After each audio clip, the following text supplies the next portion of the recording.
Hello and welcome to Economic Analysis, solving problems and not memorizing. Now, I tell you that because I don't want you to underestimate the class. Most of you are in engineering and you're going to be well in depth in your studies. Engineering is hard because it's got mathematics and it's got problem solving, and economics is one of those required subjects that you must have to take.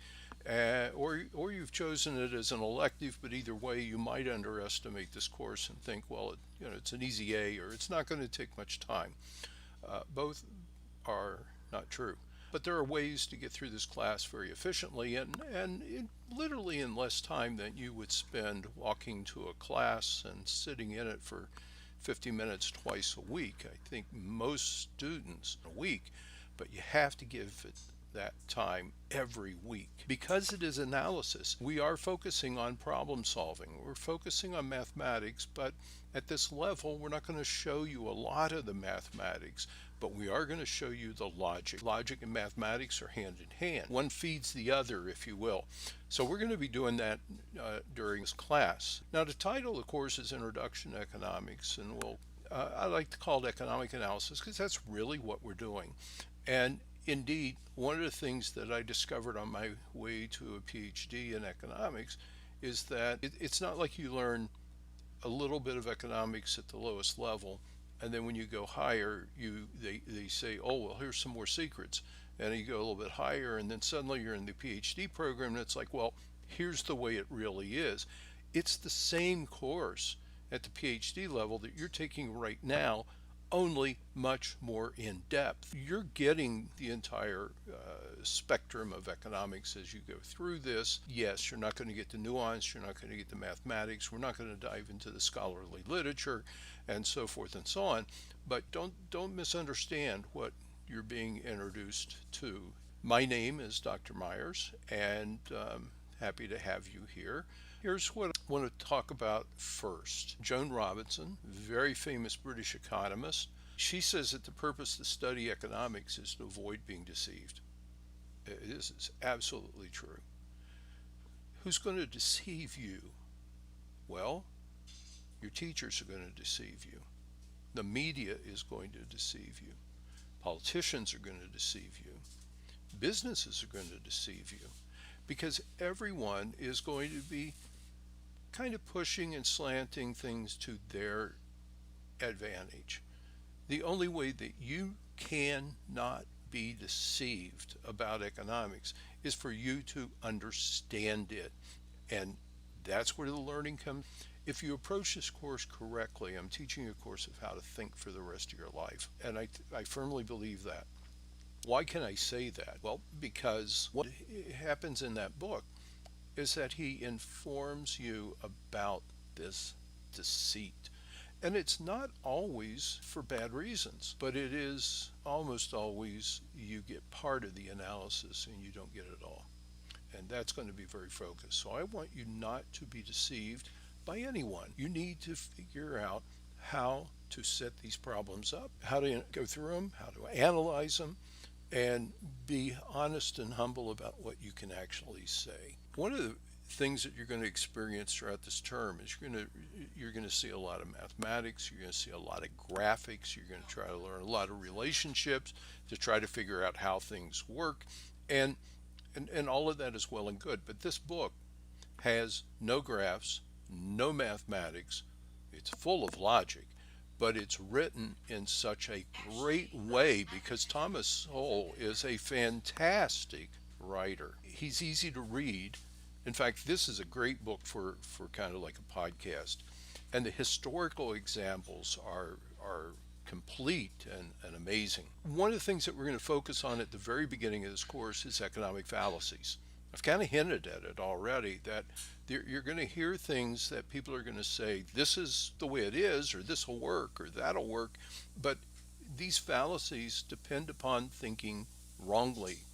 And you're going to experience this all the way through the course. I hope it becomes very helpful to you. One of the reasons we think of things wrongly is that we think the economy is a set of zero-sum transactions. Now, what zero-sum transaction means that I can only benefit if someone is harmed. And indeed, that's not how the economy works. But a whole lot of politicians and a whole lot of other folks will tell you that this happened because that happened. And, these people got hurt because somebody else was advantaged. Obviously, there's the people got rich because they plundered the poor. This is absolutely a lie. It doesn't occur. Are there experiences where somebody has deliberately set out to hurt the poor? Yes, but just because somebody gets rich, and no matter how rich, it doesn't mean that someone got poor to make them that way. To assume that is to assume that there's a zero sum transaction. That means that the pie is fixed. If you think of the whole economy as a pie, and if I get a bigger slice, there's less for you. So therefore, I would be selfish if I took a bigger slice. Right? Again, not the way that the economy works. Indeed, the size of the pie is not fixed. There's some hugely famous examples where Dr. Julian Simon bet Paul Ehrlich, who was known for his zero population strategies. They wrote the population bomb back in I think it was the early 70s or 60s, and got everybody scared that we can't have more than so many people on Earth because we're going to starve. Well, this too turns out to be a lie. But the bet was Simon told Ehrlich, you can choose any strategic materials, resources, whatever you think we're running out of, and we'll bet an over 10-year period. If there isn't more, then I'll pay you. Well, Simon won the bet. The details, you can look it up. Wikipedia is a nice place. There's other things, and we'll cover it in class. But Simon won the bet because all these strategic materials that Ehrlich chose, like tungsten and chromium and so forth, at the end of 10 years, we had more.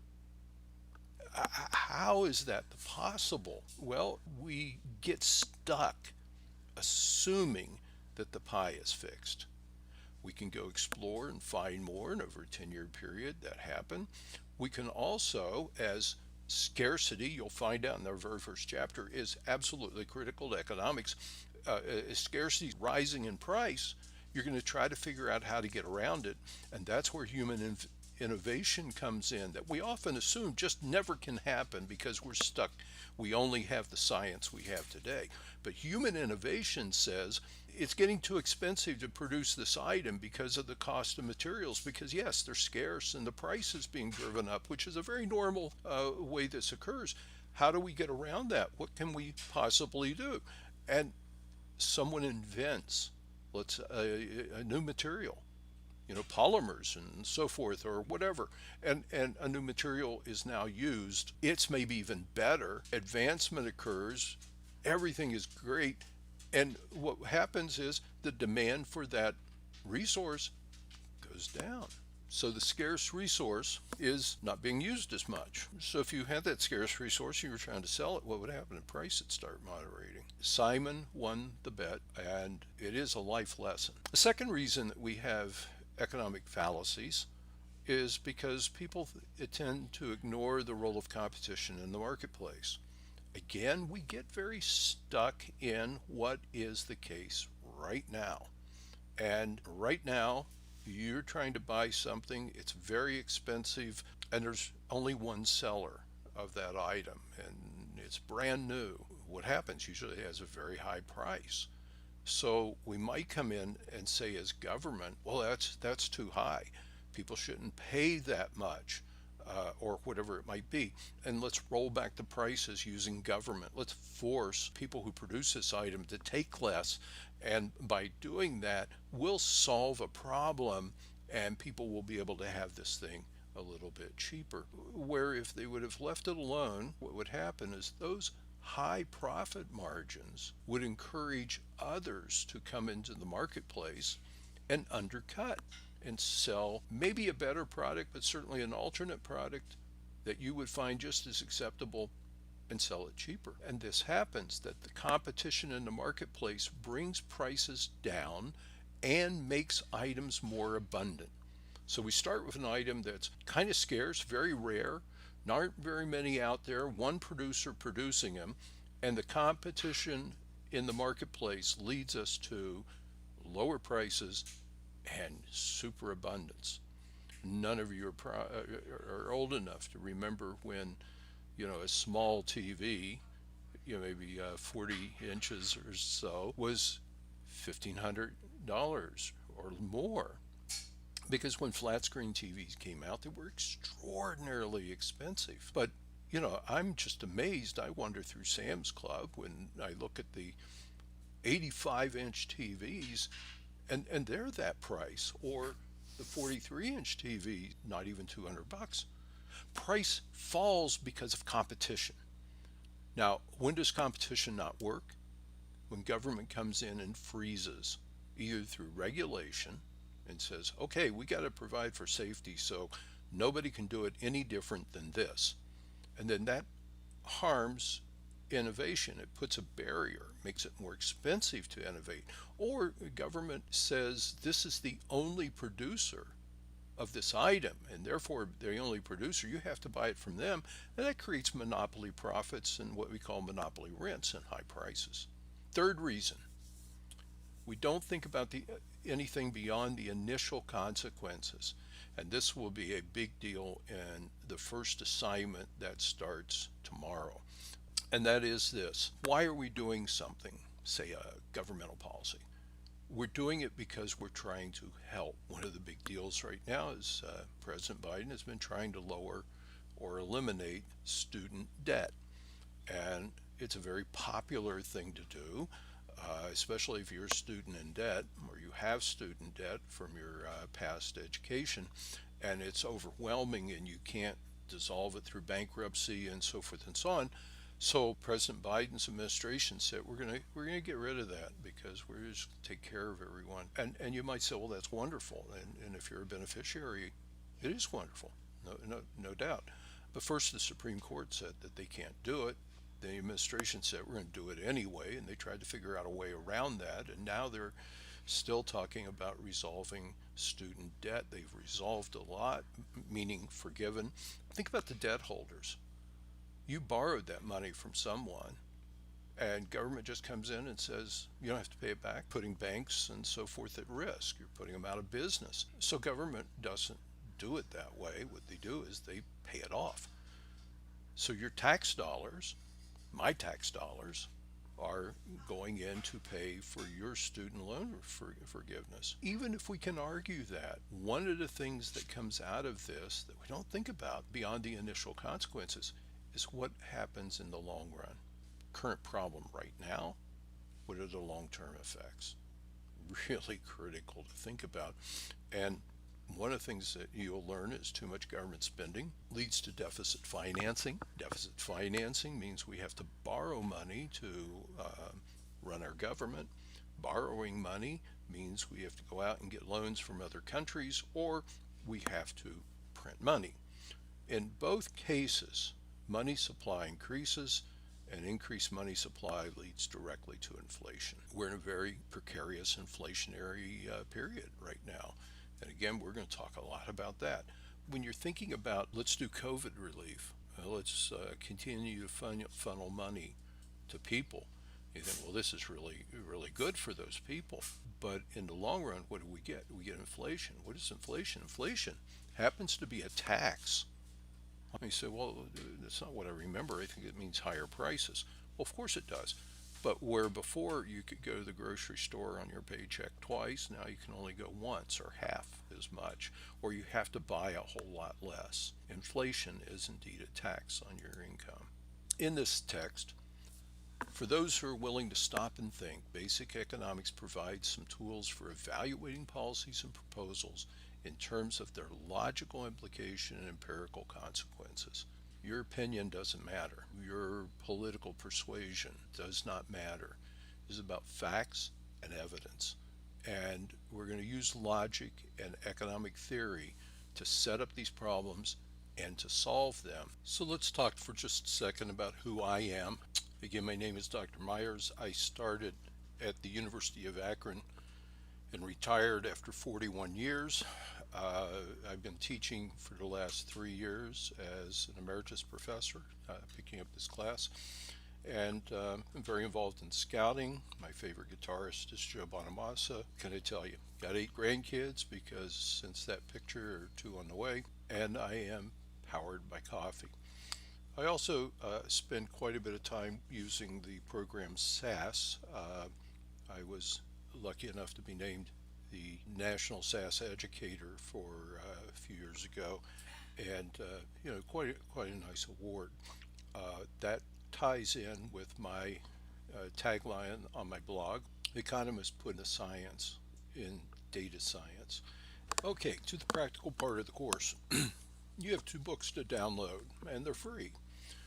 The links are in Module 1, and while we're at it, you're watching this because this is indeed the first lecture 1.1 in Module 1. And in this module only, you must open every single item. So I sent out the syllabus early. If you've already downloaded the books, at least click on the link in Module 1, or the last item will not open. So in Module 1, you're going to find that there are 2 textbooks. The second textbook is by Hazlitt. Henry Hazlitt wrote this in 1946. He talks about economics in 1 lesson, but as it turns out, he distills all of economics down to 1 sentence, a sentence that you should commit to your memory, not in terms of memorizing, but knowing. And he talks about thinking about, for any economic action, thinking about all groups over all time periods. And that's an important thing to think about. The second of the books, which is our primary text, textbook number 1, which is by Greenlaw, Shapiro, and McDonald. The first 2 authors I know very well. I was at Ohio State with Dave Shapiro. And this is part of the OpenStax series. The text is free to download, and it's a very, very good text. This course has been 100% online since 2003. That's now 21 years ago when we first put this course together.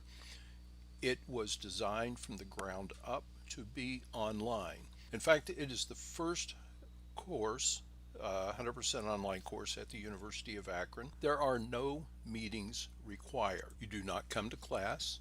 There's no synchronous portion, meaning you don't have to be online for lectures. If there are lectures, and there are not a lot, they'll be like you're seeing right now. Now, there is an exception to this. If your scores are low, I may require a meeting. I certainly will require an intervention. I favor email intervention. In some cases, we may need to conference online by using Microsoft Teams. Now, to contact me, you're going to use my email, myers@uakron.edu, and you're going to be essentially emailing me every week by submitting a form called a required learning assessment. And those forms are filled out by you and sent to me. They are the conclusion of each module, and very important.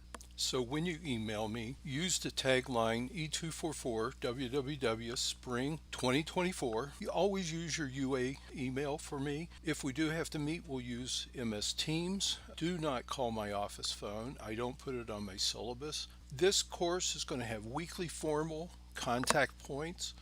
There are 13 learning assessments. It's about 1 a week. This course is available to you 24/7. It's designed in modules. The modules go one after another. It'll be revealed to you as you complete 1 module. You'll get to see the next one. And the due dates and the deadlines are strictly enforced. And what do I mean by the due dates? Every single Tuesday there is something due. If you miss that, it's not going to be good, because the next module starts, and some of these modules take you the week to get through them. So if you fall behind, it's going to be kind of harmful to you. The first assignment is due the first day of class, Module 2A, and the reading of the book Hazlitt takes part in the first week and is due on the Tuesday of week 2. Down there at the next to last bullet, you'll see that Module 2A, 7A, and 15A That is, the modules that end in A are all writing assignments or data analytic assignments, and those will also be due on Tuesday, but with the exception of 2A, you'll have to work on those and submit things along the way to get ready. 15A is kind of like a final term paper of sorts. 7A is a midterm experience, and it is going to require a number of submissions to get through it. I recommend that you always work your way through content, and every module looks like this one. It has at the beginning how many minutes of video, and then I list a table of contents, kind of things that are down below that you have to take a look at. When you go into the individual content, that is, you're scrolling down the content, you'll see the first link up there, which is video introduction and welcome, which we're recording right now. Then there's another video, and here's the syllabus link. I just put number 2 on it, and you've got 2 links to download, and a reminder that assignments are due each Tuesday. Another video lecture. This is really on how the course is designed, because it's pretty unique. And at the end, we'll have a note about email in 244. How to complete the learning assessment. There are 4 steps. You download the learning assessment to your computer, you fill it out using MS Word, you save it as an MS Word document file, DOCX is the extension. You give it some name so that you can always go back to it in case, for instance, I say I never got it, and you say, well, here it is, and you can send it and you give me some proof. But nevertheless, you need to save it on your computer and then email as an attachment. Do not send it as a PDF, because then I can't evaluate it. Never share it from a cloud source drive. I will not open it. I will simply reject it and cause you to use some time to get an email attachment to me. And that's very critical. Here's the learning assessment. I'm not even going to show you this until you've opened all those links. I'm not going to do that in all the other modules. There may be a few things that are critical, and I might do this. Menu items that are really important. And one of the menu items is called important dates. And if you look at this, it says Monday of the week is the 15th. The module 1, which is literally just the learning assessment, is due today, Tuesday, January 16th. Now, there's another column which is closure, and I'll talk about that in a second. But also on each of these modules, it tells you which chapters you need to be looking at. For module 2, we're going to use Hazlitt's economics, and then starting in module 2B, we're going to start going through the chapters of Greenlaw, Shapiro, and McDonald. If you hit a different menu item, you'll see the same dates, but a much more convenient looking calendar. Here's the 16th. Module 1 is due. It says on the 22nd module 1 closes, but it's due on the 16th. That grace period is not for you. And that yellow is not because of a grace period, but when you see yellow in this calendar, it is the preparatory time and then the conclusion of the data analytic exercises that you have to do. So what's the difference between the due date and the closure date? The due date is your deadline. It is the day you must finish this module. Don't violate that. The time period between the due date and the closure date is not for you, rather, it is for me. If you wait and don't submit until February 5th, 2 things happen. 1, I won't respond to your email. I will not help you improve. I will not give you another chance if your scores are really low. And more importantly, Module 3 is due the next day, February 6th. No exceptions. So stay on track. That's really critical. There are some pressure points. The first is we have a busy start. Why is it a busy start? Because a whole lot of students might think, like every other class I have, I don't have to get really into it for maybe the first week or so, or day 1's only about the syllabus and there's no assignments coming or whatever. Not the case, and you can quickly find yourself falling behind. The other pressure point is your first assignment is actually a writing assignment, which means you got to read the text, analyze something, and respond. That's a pressure point. So getting past that is really helpful. Then we have a long, steady routine in the middle, which just means if you're not managing your time well, this can get messed up. But look at the last part. Module 15 is due Tuesday of last week class. Module 15A, which is a major research paper for you, is due the following week. So is Module 16, which are the evaluations, which I don't grade, but I will give you points for completing them. So it's important to recognize where the pressure points are. I have a video of how to overcome procrastination, because procrastination will kill you in this class. That's it. I'll see you in lecture 1.2.